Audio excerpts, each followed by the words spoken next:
Good morning, everyone. So, today we will do again one more activity. So, what is this? To find out the amount of water absorbed by different types of soil.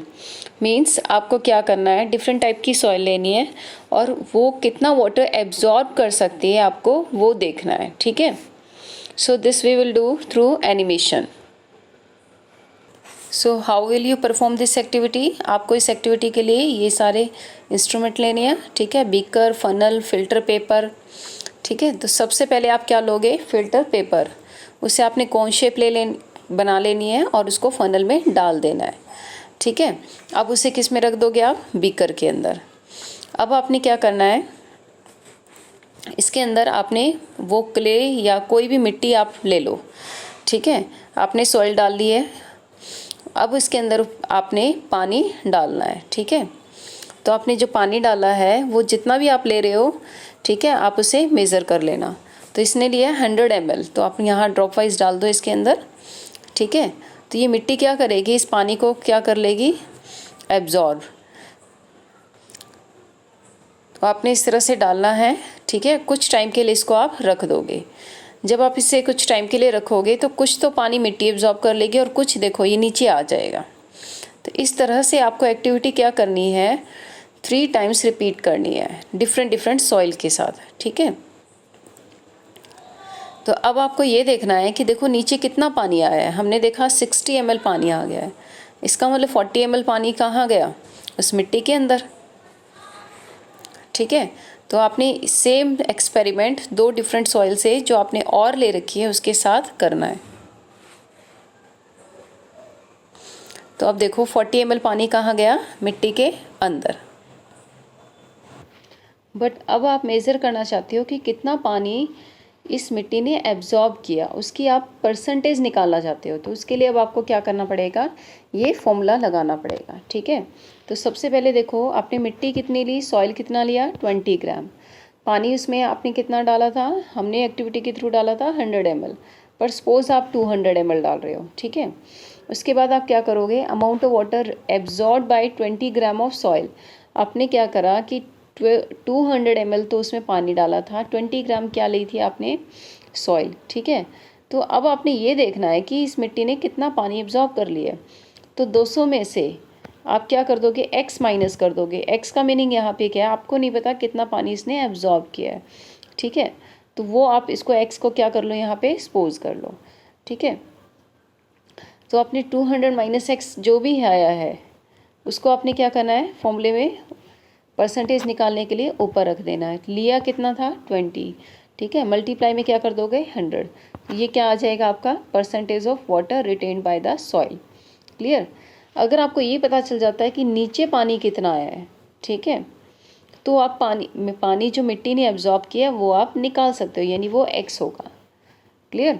So in this way you can solve the percentage for the amount of water absorb by different types of soil. So next topic is soil and crops. तो आपको पता होगा जो different types की crops होती है उसको grow करवाने के लिए डिफरेंट वैरायटीज़ ऑफ आपको क्या चाहिए होती है, सॉइल. ठीक है. भाई डिफरेंट क्रॉप्स के लिए डिफरेंट टाइप की सॉइल चाहिए. तो यहाँ इसने लिखा हुआ है कि जो फर्स्ट पॉइंट है, it contains a mixture of different size particles. ठीक है. मतलब आप कोई क्रॉप ग्रो करवाना चाहते हो, ठीक है, तो उसके लिए जो पार्टिकल्स का साइज़ होता है वो भी क्या होता है, डिफरेंट होता है. तो आपका है उसने क्या है, it is rich in organic matter. ठीक है.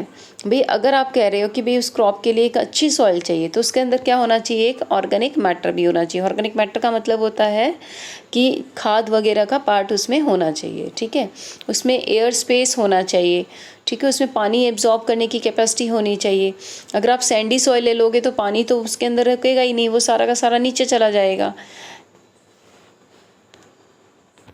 तो अब आप देखो, जैसे यहाँ एक एग्जांपल लिया हुआ है कि भाई अगर आप कॉटन ग्रो करवाना चाहते हो तो उसके लिए बेस्ट सॉइल कौन सी है, ब्लैक कलर की. ठीक है. अगर आप groundnut, millets, rice, potato को ग्रो करवाना चाहते हो तो उसके लिए बेस्ट कौन सी है, रेड कलर की सॉइल. तो रेड कलर जो होता है ना सॉइल का, वो किसकी वजह से होता है, it is because of presence of oxides of iron. उसमें आयरन ऑक्साइड बहुत ज़्यादा होता है. ठीक है. बट ह्यूमस नहीं होता. ह्यूमस यानी ऑर्गेनिक मैटर नहीं होता, बट अगर आप उसमें मैन्योर फर्टिलाइज़र डालते हो तो ये बेस्ट हो जाती है। क्लियर? तो अब ये देखो यहाँ पर लिखा हुआ है for growing of crops in a region it is determined by different type of soil. भाई आप पर्टिकुलर रीजन में किसी क्रॉप को ग्रो करवाना चाहते हो, भाई कहीं आप जैसे राजस्थान जा रहे हो तो वहाँ मिट्टी अलग होगी, ठीक है, हरियाणा की मिट्टी अलग होगी। तो ये कह रहा है कि जो क्रॉप्स को हम ग्रो करवाते हैं वो डिपेंड करता है कि वहाँ की मिट्टी कैसी है। अब जैसे यहाँ लिखा हुआ है कि सैंडी सॉइल मेनली कहाँ मिलती है? डेजर्ट्स में, ठीक है। यहाँ में अगर ये डेजर्ट्स में होती है, और आपने देखा होगा डेजर्ट एरिया में जो है क्रॉप्स बहुत कम लगते हैं। क्यों? Sandy soil it is not good for growth of crops, ठीक है। क्यों? उसके अंदर जो सॉइल पार्टिकल्स होते हैं बहुत बड़े होते हैं, उसके अंदर जो पानी होता है वो कभी भी नहीं रुकता, वो नीचे चला जाता है, ठीक है, जिसकी वजह से इसके अंदर जो न्यूट्रिएंट्स हैं वो भी क्या हो जाते हैं? परकोलेट हो जाते हैं, या फिर वो पानी के बहाव से दूसरी जगह चले जाते हैं, तो उसे हम बोलते हैं लीचिंग ऑफ न्यूट्रिएंट्स, ठीक है। उसके बाद आप देखोगे नेक्स्ट लिखा है लोमी सॉइल। ये मेनली अच्छी होती है क्रॉप फॉर ग्रोइंग क्रॉप्स, ठीक है, सूटेबल फॉर ग्रोइंग क्रॉप्स। जैसे कौन सी के लिए? मसूर है, मसूर की दाल होती है, ग्राम जो है, ठीक है, ये दाल होती है। और दूसरी बात, इसके अंदर जो वाटर लॉगिंग की कैपेसिटी बहुत कम होती है। वाटर लॉगिंग का मीनिंग होता है कि पानी इसमें रुकता नहीं है, इकट्ठा नहीं होता, जैसे कहीं जगह इकट्ठा होकर कीचड़ सा हो जाता है, इसमें क्या हो जाता है? ड्रेन्ड आउट ऑफ इट, बह जाता है। नेक्स्ट करोगे clayey soil. Clayey soil wheat और पैडी के लिए अच्छी होती है। पैडी होता है जैसे चावल जो होते हैं उस क्रॉप के लिए, ठीक है। तो आपने देखा जो डिफरेंट टाइप्स की सॉइल होती है वो डिफरेंट डिफरेंट क्रॉप्स के लिए बेटर मानी जाती है, ठीक है। So you will have to read up to this. Thank you.